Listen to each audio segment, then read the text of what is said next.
ప్రార్థన చేసుకొని నేటి ఆరాధనను మనం ప్రారంభించుకుందాం. దయచేసి అందరం కళ్ళు మూసుకుందాం. దేవుడు ఈ ప్రత్యేకమైన దినాన, ఈ పునరుద్ధానపు ఆదివారాన దేవుడు మన సంఘానికి కలుగు చేసిన ఈ మహాభాగ్యాన్ని బట్టి దేవునికి స్తుతి యాగము చేస్తూ ప్రార్థనాపూర్వకంగా నేటి ఆరాధనను మనం ప్రారంభించుకుందాం. దయచేసి అందరం కళ్ళు మూసుకుందాం, తలలు వచ్చుదాం, ప్రార్థనలో ఏకీభవిద్దాం. మహోన్నతుడా, మహాగణుడా, మమ్మల్ని అతి మిక్కిలిగా ప్రేమించిన మా యేసురాజా, మీ ఘనమైన శ్రేష్టమైన ఉన్నతమైన నామమునకే వందనాలు, స్తోత్రం దేవా. నేటి ఈ పరిశుద్ధ దినాన మరి ఒక పర్యాయము నీ సముఖంలోనికి చేరి ఈ రీతిగా నిన్ను ఆరాధించుకున్నటకు, నిన్ను కొనియాడుటకు, నిన్ను గణపరచుటకు, నిన్ను మహింపరచుటకు, నీ వాక్కుల ద్వారా మా జీవితాలను సరిచేసుకొని ప్రభా నీ పరలోక రాజ్యం వైపు గురి కలిగిన వారమై మేము జీవించగలుగుటకు ప్రభా మీరు ఈ యొక్క ప్రత్యేకమైన దినాన్ని మాకు మరి ఒకసారి అనుగ్రహించిన విధానాన్ని బట్టి మీకే వందనాలు, స్తుతులు, స్తోత్రం దేవా. పాటల ద్వారా నేను మహింపొందనైన దేవా మీకే వందనాలు, స్తోత్రం ప్రభా. 49వ కీర్తనను ధ్యానించనైన ప్రభా, మరి దైవ సేవకురాలను ప్రభా మీ సిలువ చాటున మరుగుపరచుకోండి, బలాన్ని శక్తిని దయచేసి ప్రభా ఆ మాటల ద్వారా ప్రభా మరి బిడ్డలు ప్రభా మరి నిన్ను ఏ రీతిగా స్తుతించాలో తెలుసుకోగలుగుటకు మీ సహాయం అనుగ్రహిస్తున్నాయండి దేవా. మీకే వందనాలు, స్తోత్రం ప్రభా. మరి అలాగనే సాక్ష్యాల ద్వారా మరి ప్రత్యేకమైన పాటల ద్వారా నీవు మహిమ పొందుకునైన దేవా మీకే వందనాలు, స్తోత్రం ప్రభా. రీతిగా ప్రభా మరి నీ యొక్క వాక్కులను ధ్యానించినట్టుగా ప్రభా నన్ను కూడా నీ సిలువ చాటున మరుగుపరచుకోండి ప్రభా. మరి మేమందరము ప్రభా మరి యూదా పత్రికను ధ్యానిస్తూ ఉండగా దాంట్లో ఉన్నటువంటి మర్మాలను, విషయాలను మేము గ్రహించినట్టుగా ప్రభా మరి అనేకుల్లో ప్రభా మరి ఆ యొక్క నూతనమైన మనస్సును, నూతనమైన మనస్సాక్షిని దయచేయనైన దేవా మీకే వందనాలు, స్తోత్రం ప్రభా. నూతనమైన మార్పు కొరకు మేము ప్రార్థన చేస్తా ఉన్నాం దేవా మీకే వందనాలు, స్తోత్రం ప్రభా.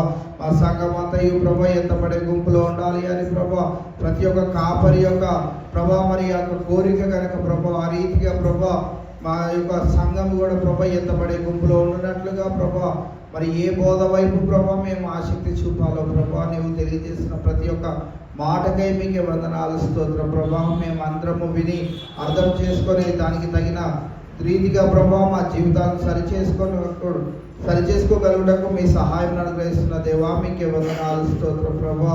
ఈ రీతిగా ప్రభా మరి ఆరాధనను మేము ప్రారంభించినట్టుగా ఆది నుంచి అంతవరకు మీరే అధ్యక్షత వహించి కేవలము మీకు మాత్రమే మహిమ, ఘనత, ప్రభావాలు చెల్లించేలాగా ఈ యొక్క ఆరాధన ఉన్నట్లు మీ సహాయం అనుగ్రహించమని, మీ సన్నిధి, మీ ప్రసన్నత ఈ యొక్క సంఘము మరి ఈ సంఘంలో ఉండి నిన్ను ఆరాధించిన బిడ్డల చుట్టూ మరి నువ్వు ఉంచిన విధానాన్ని బట్టి కూడా మీకు లెక్కలేని బట్టి వందనాలు, స్తోత్రం తెలియజేసుకుంటూ ఈ ప్రార్థన ప్రభు యేసు నామములో అడిగి వేడుకుంటున్నాం మా తండ్రి, ఆమేన్. మన మధ్యలో ఉన్న బిడ్డలు వచ్చి కొంచెం పాటలు పాడి దేవుని మహిమపరచవలసిందిగా కోరుచున్నాం. బలమైన కోటైన మన పాప ఆయనినా సంగీతము బలమైన కోటయును శివాధిపతియు ఆయనే జీవిత కాలమెల్ల స్తుతించెదను శివాధిపతియు ఆయనే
యేసు రాజుగా వచ్చుచున్నాడు.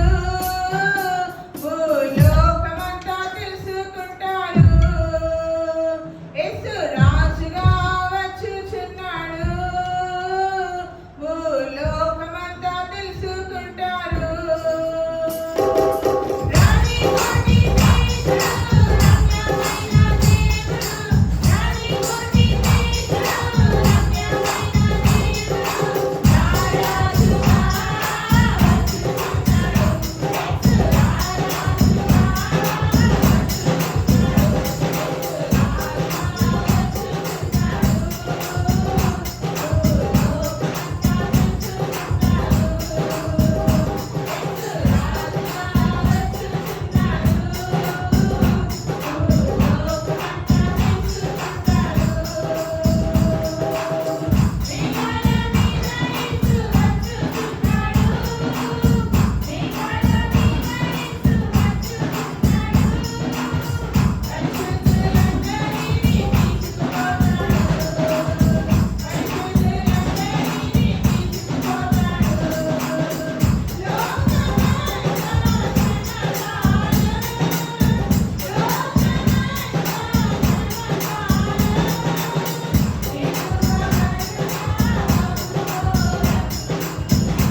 నీకే ఆరాధన నీకే ఆరాధన నీకే ఆరాధన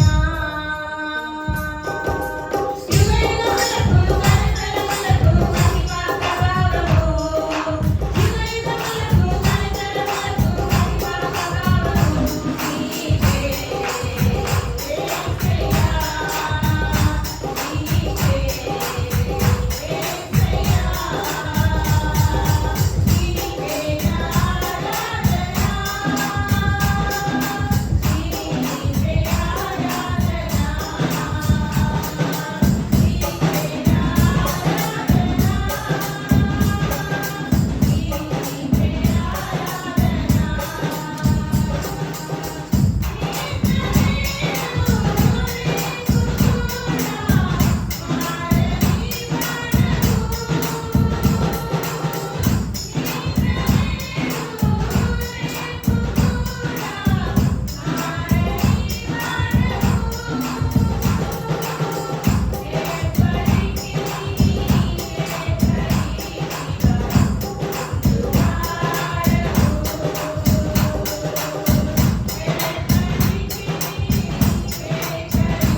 ఇప్పుడు వారం అంతట్లో మరి మనల్ని మన కుటుంబాలని సంఘాన్ని సంఘ బిడ్డల్ని ఎంతగానో కాచి కాపాడి ఈ పునరుద్ధరణలో ఆయన సన్నిధిలో ఆయన నామాన్ని కనపరచడానికి మహిమపరచడానికి గుర్తించడానికి ఆరాధించడానికి మనకి ఇచ్చినటువంటి గొప్ప ధన్యతకే దేవునికి లెక్కలేంటి వందనాలు చెల్లించే బిడ్డలుగా మనం ఉండాలి. అలాగే మరి మీ అందరికి కూడా సంఘం తరఫున ప్రత్యేకమైనటువంటి వందనాలు తెలియజేసుకుంటా ఉన్నాం. 49వ దావతి కీర్తన ఉత్తర ప్రచుత్రాలుగా చదువుకుందాం. ప్రేరేపించబడిన వారు మొదటి వచనం చదివినట్టయితే తర్వాత వచనాన్ని కలిపి చదువుకున్నాం.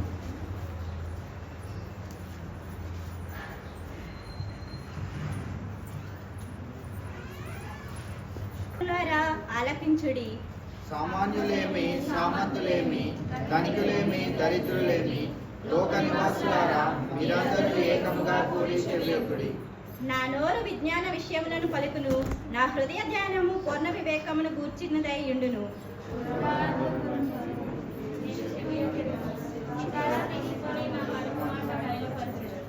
నా కొరకు కొంచెవారి దోష కృష్యములను నన్ను చుట్టుకొనినప్పుడు ఆపత్కాలములో నేనెలా భయపడగలను? తమ ఆస్తి తమ ధన విధానాన్ని బట్టి కోల్పోతున్నారు. ఎవడను ఏ విధము చేతనైనను తన సహోదరుని విమోచింపలేడు. వారి నిమిత్తము దేవుని సన్నిధిని ప్రాయశ్చిత్తము చేయవాడు.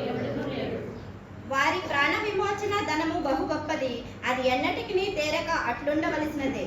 జ్ఞానులు చనిపోతున్నారని ప్రగతి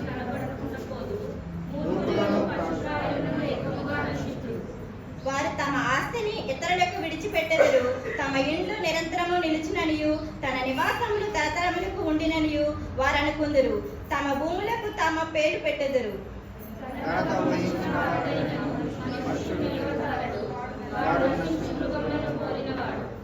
స్వతిశయ పూర్ణులను వారి నోటి మాటలను బట్టి వారు అనుసరించి వారికి ఇదే గతి. వారు పాతాళంలో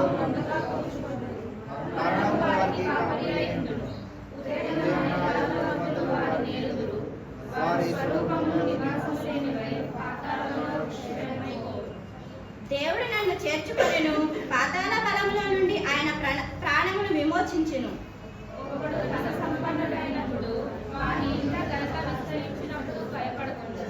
వాడు చనిపోయినప్పుడు ఏమీ కొనుకోడు, వాని ఘనత వాని వెంట దిగదు.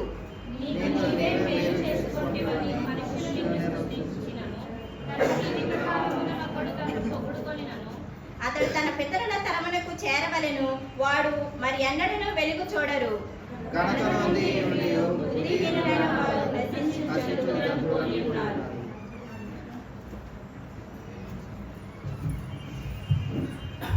అందరూ కూర్చోగా మనం చేస్తూ ఉన్నాం.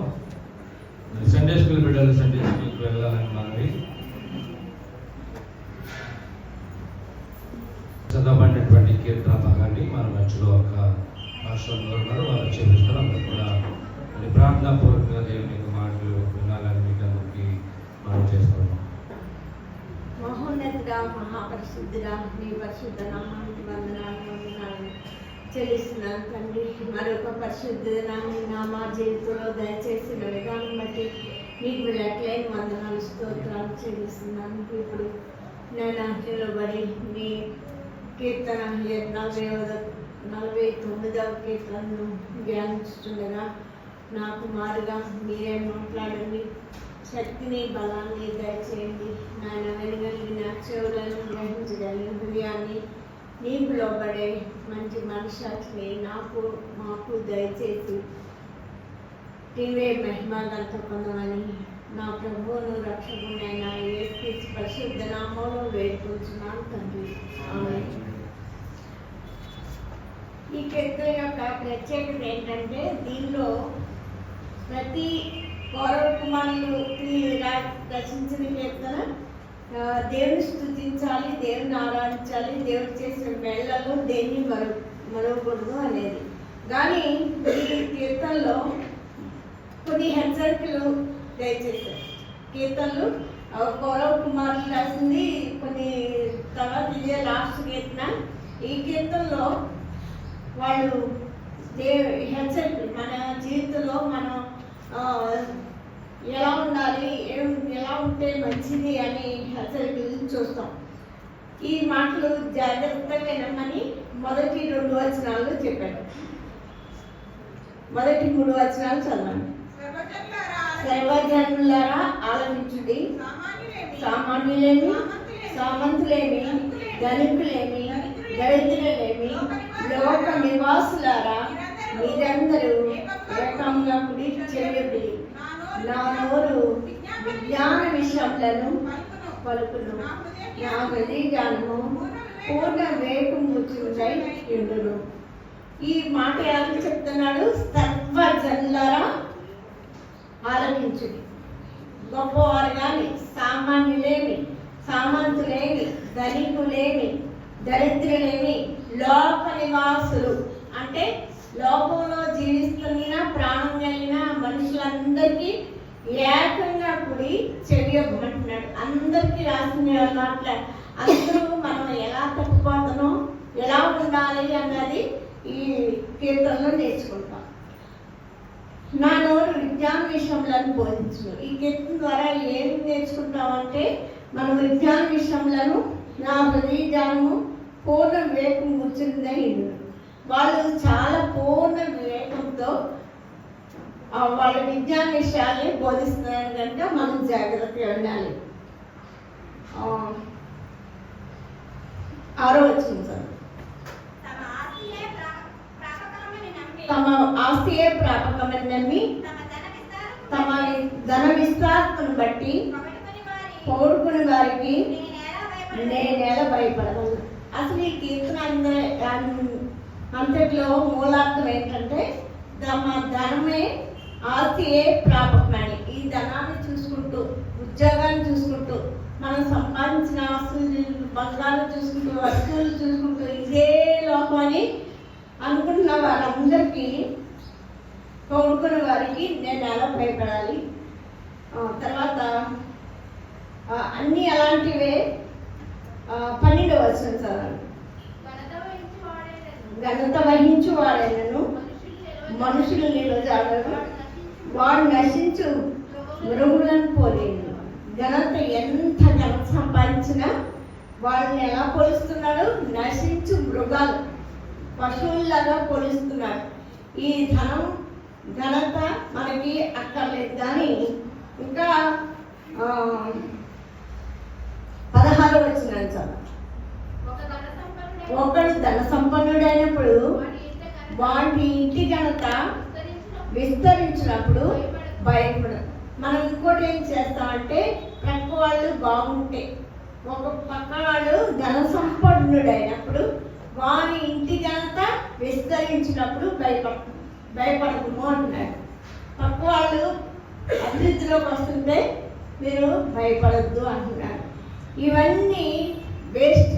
ఈ లోకంలో ఈ జీవిత సత్యాలన్నీ వేస్ట్ అని చెప్తున్నాడు.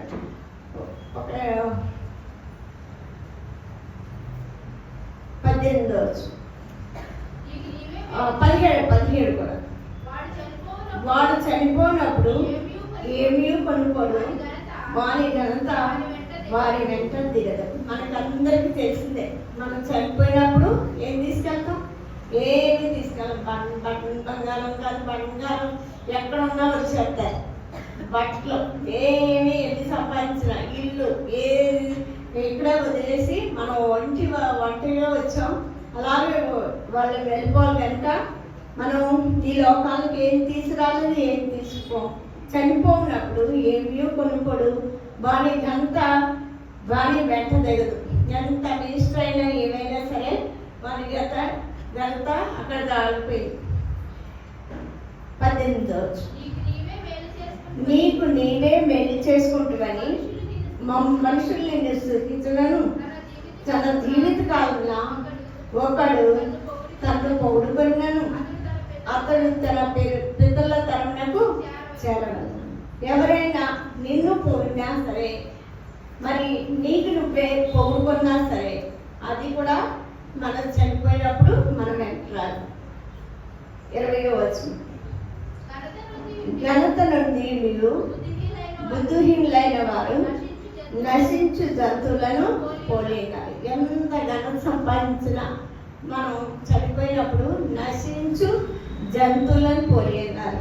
ఈ హెచ్చరికల్లో దేవుడు మనకి అనుగ్రహించి ఈ ఘోర కుమారులు ఏమని చెప్తున్నారు? సర్వజనులారా ఆలకించుడి, సామాన్యులు, సామంతులు, ధనికులు, దరిద్రులు, లోక నివాసులందరూ మీరందరూ ఏకంగా కూడి చెవియొగ్గి. నా నోరు విజ్ఞాన విషయములను కలుపును, నా హృదయ జ్ఞానము పూర్ణవేగము చెందే ఉండను. అలాగా దేవుని ఈ ఘోర కుమారులు వాళ్ళకి ఎప్పుడు దేవుని స్తుతించాలని ఆశ ఉంటారు, కానీ అందరూ ఏం చేస్తారు? ఒక ధనాన్ని, సంపదని, ఘనతని చూసుకొని మురిసిపోతుంటారు. పక్క వాళ్ళు బాగుపడుతుంటే కూడా వాళ్ళకి ఇంత ధనం వచ్చేస్తుందని మనం భయపడిపోతూ ఉంటాం. వాళ్ళు చచ్చిపోయితే మనం ఏమీ తీసుకెళ్ళం అన్న సత్యాన్ని మనకు తెలుసు కూడా మనం ధనం సంపాదించమని వాళ్ళని కోరిక మనం ఉంటుంది.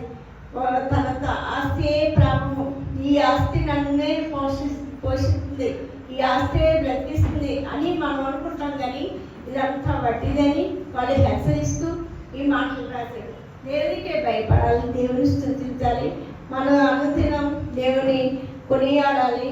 దేవుడు చేసిన వేళ్లలో దేన్ని మరొక ఆయన స్తుతించి కనపరచాలి కనుక మనందరం తెలిసిన దాన్ని బట్టి ఈ జీవితం అంత వ్యర్థమని ఎక్కువ ప్రసంగిలో కూడా సొలొమోను ఎక్కువ దేవుని చేస్తుంటే అంత వ్యర్థం.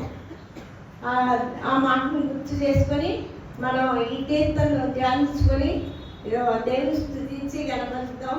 ఈ దినాన్ని మనం ఏమైనా దేవుని ఉచితమైన కృపలో అయ్యున్నామని గ్రహించి ఆయన స్తుతించి కనపరుస్తాం. దేవుడి వాక్యాన్ని దీవించుగాక ప్రార్థన చేసుకుని. మహోదరుడు, మహోన్నతుడు, మమ్మల్ని అతి మిగిలిగా ప్రేమించిన మా పరలోకపు తండ్రి, మీ పరిశుద్ధ పాదములకు లెక్కలేని వందనాలు, స్తోత్రాలు, స్తుతి చెల్లిస్తున్నాను. ఆయన ఈ దినాన్ని అది నీ ఉచితమైన కృపని గ్రహించి నాయన నువ్వు చేసిన మేలు, ఉపకారాలు, మహోపకారాలని బట్టి నేను స్తుతిగానే పరిచయ మాకు దయచేయండి. ఈ లోకంలో ఉన్నదేది మాతో రాదు, మేము చనిపోయినప్పుడు మా వెంట రాదని గ్రహించి ఈ లోకం ధనము, ఘనత అంత వ్యర్థమని గ్రహించి మమ్మల్ని మేము జాగ్రత్తగా కాపాడుకుంటూ నీ కృపను దయచేయండి. ఈ కీర్తనను నాయన మాకు మాత్రమే కాకుండా నాయన సర్వ జనులకు నీవు చెప్తున్నాను. నాయన ప్రభా, సామంతులేమి, ధనికులేమి, దరిద్రులేమి, లోక నివాసులందరికీ నీ విజ్ఞాన విషయములను గురించి చెప్తుండగా నాయన మేము వాటిని తలపోసుకొని మా జీవితాలు సరి చేసుకొని నాయన నీకు లోబడే జీవితాన్ని మాకు దయచేసినందుకే నీకు వందనాలు చెల్లిస్తున్నాం. ప్రతి వారంలో నీవు మా పట్ల, మా కుటుంబం పట్ల, మా సంఘం పట్ల, మా దేశం పట్ల నువ్వు చేసిన మేలు, ఉపకారాలను తలంచుకొని నేను స్తుతిస్తున్నాను. నాయన దానిలో దేన్ని మరొక నాకు వేపూర్వకంగా నేను స్తుతించి కనపరుస్తున్నాను తండ్రి. ప్రభువా నీకు వందనాలు యేసయ్యా. ప్రతి వారంలో వచ్చిన ప్రతి శోధ, వేదన, బాధ, ఇరుకు, అనారోగ్య పరిస్థితుల నుంచి విడిపించి సర్వశక్తి గల దేవ మాకు శక్తిని, బలాన్ని, ఆరోగ్యాన్ని, సజీవులకు నుంచి విధానం బట్టి నీకు వందనాలు చెల్లిస్తున్నాను. ఈ ఆదివారపు ఆరాధన మా జీవితాల్లో ఆశీర్వాదం ఉండాలని దీవించండి. ఇంతవరకు స్తుతి ఆరాధనలో మీరున్నారు ప్రభా. జరగబోయే ఆరాధనకు మీరే ఆధిపత్యం వహించి మీ బిడ్డను నిలబెట్టి మీ జీవవాకులతో మాకు కావలసిన జీవాహారం అందించమని నా ప్రభువును రక్షకునైనా యేసుక్రీస్తు పరిశుద్ధ నామములో కొద్ది స్తుతి ఆరాధన నీకే సమర్పించుతున్నాను తండ్రి. ఆమేన్.